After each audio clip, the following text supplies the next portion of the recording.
Salut, salut. 16e épisode des chemins de Saint-Jacques, vers Saint-Jacques-de-Compostelle.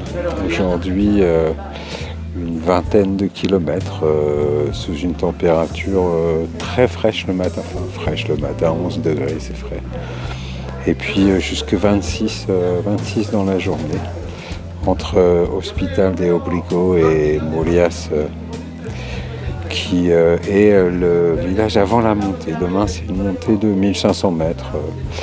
Et voilà, avec des jolis paysages, comme on a quitté la Mezzetta avec cette platitude toute droite et toute blanche. Et bien là, on retrouve des montées, des descentes, des plateaux avec ces routes un peu orangées comme ça, et puis avec de la végétation, un peu de forêt, et puis voilà, on traverse quelques villages qui sont un petit peu des villages fantômes aux heures où on les traverse. Et c'est très très spécial de marcher dans des villages où, à part un bar avec quelques pèlerins qui sont au bar et qui prennent un café ou un jus d'orange ou une bière pendant, sinon les restes du village, voilà, on avance, et puis les rues sont vides, il y a le soleil, le ciel est bleu, il fait bon. Et puis hop, on retourne un petit peu vers les hauteurs, et là, après quelques kilomètres parfois, on a la surprise d'avoir, là en l'occurrence aujourd'hui, c'était El Jardín del Alma, qui veut dire les jardins de l'âme, un endroit où voilà, les gens t'arrivent, et puis tu poses ton sac, et il y a à manger, à boire, et tu donnes ce que tu veux. Alors tu donnes ce que tu veux, tu peux même ne rien donner. Bon, après, le monsieur qui est là et qui vérifie si tu donnes quelque chose, si tu donnes rien, il va peut-être pas être ton copain, mais le principe de cet endroit, quand il a été créé il y a quelques années, c'était que les gens puissent se restaurer, se poser, boire.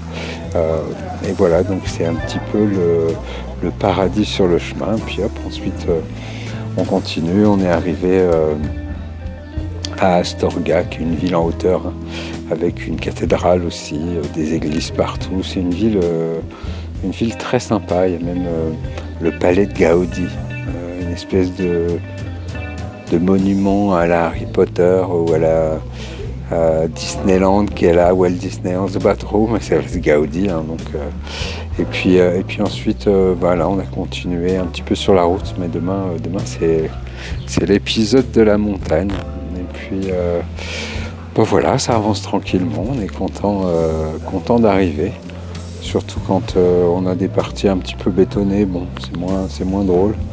Et puis en fonction de l'humeur, en fonction de ce qu'il y a dans nos têtes, les pieds sont plus ou moins lourds.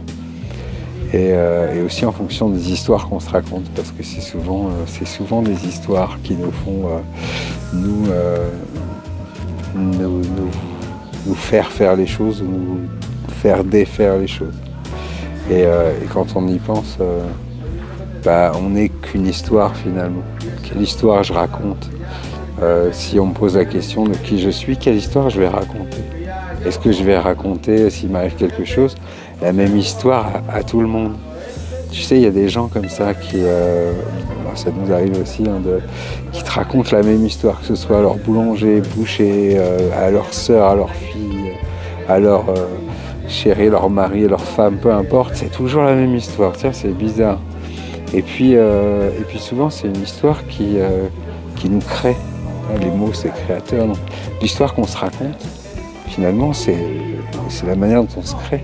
Et parfois, on est victime des histoires des autres. C'est-à-dire que les autres nous disent, toi, t'es comme ça. Ça, c'est leur histoire à eux, c'est l'histoire qu'ils nous racontent. Et bien, plutôt se raconter sa propre histoire et se dire, finalement, non, ce que tu dis, de toute façon, le jugement ne donne de renseignements que sur celui qui juge, pas sur celui qui est jugé. Et donc, ouais, c'est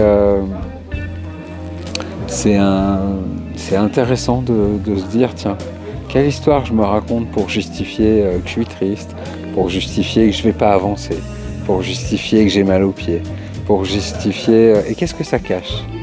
Par exemple, j'entendais une histoire qui disait quelqu'un est venu me voir puis il m'a dit j'ai été licencié. Bah ouais, ok, super, t'as été licencié. Non mais tu comprends pas, j'étais licencié. Ouais, bah d'accord. L'histoire c'est t'as été licencié. Ah non, qu'est-ce que ça cache? Eh bien on s'aperçoit qu'en dessous ça cache un certain nombre d'émotions, un certain nombre de valeurs, de croyances. Et c'est comme ça qu'on se définit en fait, à travers des valeurs et des croyances qu'on cache par des histoires. Tiens, moi je suis comme ça, je vais te raconter ce qui m'est arrivé ou ce qu'on m'a dit. Et je subis. Et finalement, l'histoire la plus importante que j'ai à me raconter, c'est la mienne. Comment je me raconte, comment je me définis. Et quand je me suis défini, quand je me suis raconté mon histoire, eh bien les autres n'ont plus la possibilité de me raconter une autre histoire que la mienne. Ils peuvent rajouter des détails à l'histoire, ils peuvent rajouter, mais ils n'ont plus ce pouvoir finalement de me raconter. Je me raconte et ce qui me permet d'avancer et d'être bien. Et voilà, c'était ma pensée du chemin, en me demandant quelle histoire je me racontais. Et puis j'étais plutôt content parce que